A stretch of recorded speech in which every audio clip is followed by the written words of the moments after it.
Hello, I'm Matt Damon. Welcome to Moviefone's Unscripted, a show that has such a low budget they couldn't even afford a host.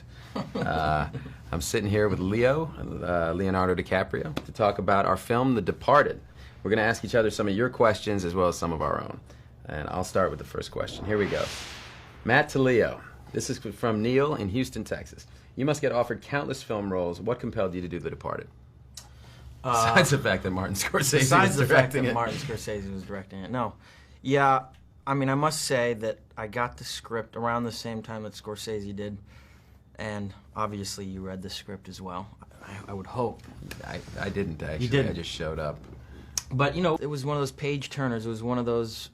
Usually you get a script and you have to sort of tinker with it. You gotta develop the character more. There's huge plot holes, and this was kind of a flawless script, you know? And it's very rare where you get offered a role and you say, wow, this is ready to go. It's completely ready to go. That's how I felt about this script. And then, yeah, you know, I talked to Scorsese and he felt the same way. Then the rest is history. You got involved next. Then I think it was Jack and Mark and bada bada bing bada boom. Nice work. Thanks, man. Your Thank turn. You. Now I have a question for you, Matt Damon. Shoot. 10 years ago, if someone would have told you that you'd be doing a film with Martin Scorsese and Jack Nicholson, would you believe them? And what was that experience like? Well, I'd just like to say to Penny from Philadelphia, who asked that question, why did you leave Leo out of that? Someone told me I was going to do a movie with Jack, Marty, and Leo. I would have said, that kid DiCaprio won't be around in 10 years. It was actually beyond my wildest possible daydream that I'd be doing a movie with Marty and you guys, and that took place in Boston too. That's another thing. Like, being from there, it's really in my wheelhouse to play a character who's from there, and it just, you know, and the roles that we got were so great in this movie. It was like all the characters had these real layers of complexity about them, and in movies that have a big budget, you generally don't get the bigger the budget, the more kind of one note and boring your characters tend to be. So it's hard to keep things with a budget of this size, you know, interesting. And I thought the script did a great job of doing that, and Marty really encouraged that with us. And yeah, I mean, in a lot of ways, you know, our characters were two sides of the same coin too. Right. Yeah, I would definitely agree with that. Now I have to ask you, okay, from Sandy in Albany, New York, how much of yourself do you see in your character, Billy? Not much. No, not much. I've certainly never been in situations like that in life where I've ever had to fear for my life on a consistent basis. Number one. Number two, I've had no history in the police department, nor in the gang world. Other than that. Or being from Boston. But besides that, being an actor on a movie set was very familiar to me. Kind of had to go to, I wanted to go to Boston. We shot a lot of it in New York City, but we also did the locations in Boston, and for me it was a matter of getting to know the history of that town, getting to know the past stories of some of the guys from South Boston and the streets, and the history of the gang world there, and getting to know the accent. But you have to do those things certainly way before you arrive on set, and especially on a Martin Scorsese movie, and especially working with actors like yourself and everyone else around, you have to be on your toes. You have to know what you're doing before you arrive there. Otherwise, you're gonna sort of get lost in the wash. Unscripted. You did that like twice. I was figuring that maybe something would happen if I did this. You touched it. But nothing's happening. Okay, then I'm gonna ask Matt a question. Okay. We can talk about our experience in the gay clubs. You know, I mean, anything you want, really. I mean, I'm here to talk about anything you want to. This was kind of like the pinnacle of something that you would get offered, right? I mean, definitely. The gangster genre, a Martin Scorsese film.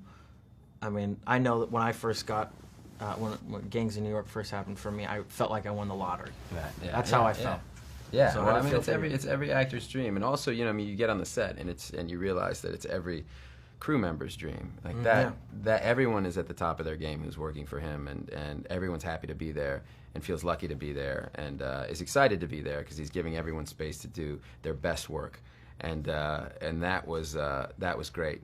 That was great to see somebody who's been making such great movies for so long be so energized and so disciplined and focused and bring out the best in everybody around. You know, it's weird too, because people always ask me, well, you know, there's been so many unbelievable performances in Marty's past work, you know, he worked with De Niro, blah, blah, blah. How does he get these performances out of people? But it's strange because I can't specifically identify anything that he does particularly different than other directors. Right.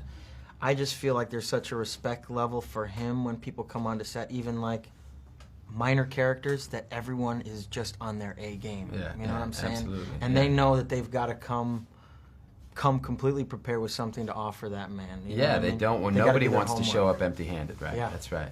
It's true. That's definitely right. All right, man. From Tim in Bismarck, North Dakota. In the film, you and Matt play Wow, I just said opposite that. sides of the same That's coin. even the same term that I used. Did this affect your relationship off screen? Well, you got a little bitchy, I have to say. You were definitely rougher in bed. I was really impressed. I thought you really got the neighborhood right. I was like, wow. And but then you got a little catty, just over coffee, just little things. It was just little things, and that's the thing. It's and true, you really man. take your work It home with you. affected me personally, certainly in our relationship. Yeah. So, how did it affect us? To tell you the truth, we never hung out that much because we were working so much. Yeah. And people ask about, did you guys hang out, do this, go out, go to dinner? We maybe did it a couple times, but you have 6 o'clock call times the next day. Every day. Well, and also if one of us was working, a lot of scenes we're looking for each other for most of the movie. So a lot of times you're working, and that means I'm not, and I'm off with my family or whatever. And then the nights you have off, I have to work the next day. It was almost like doing 2 separate films. It really was. Yeah.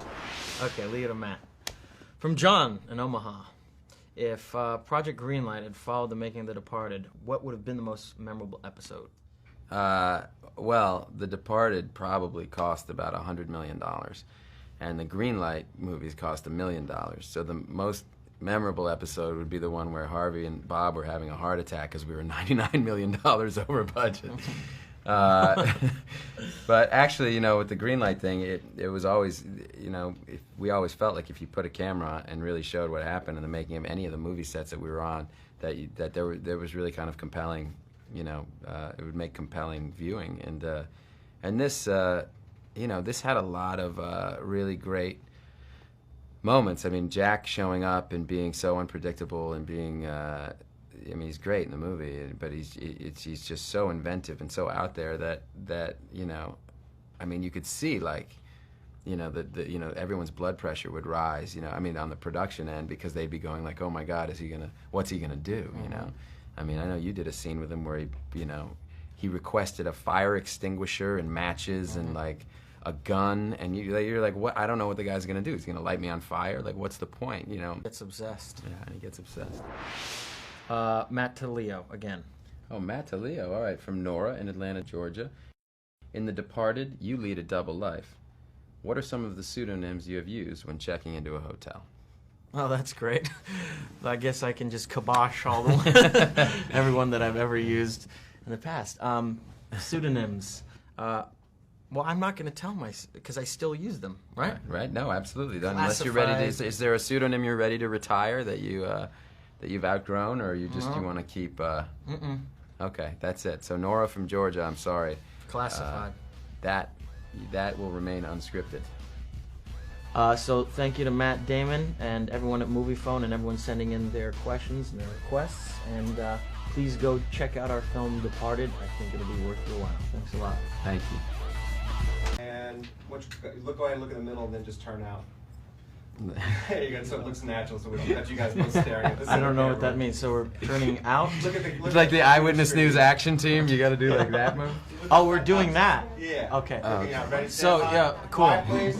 And Leo DiCaprio with Quiet, weather. please. 1 second. And stand by rolling. And whenever you're ready. Oh, boy. Are we really going to do this right now?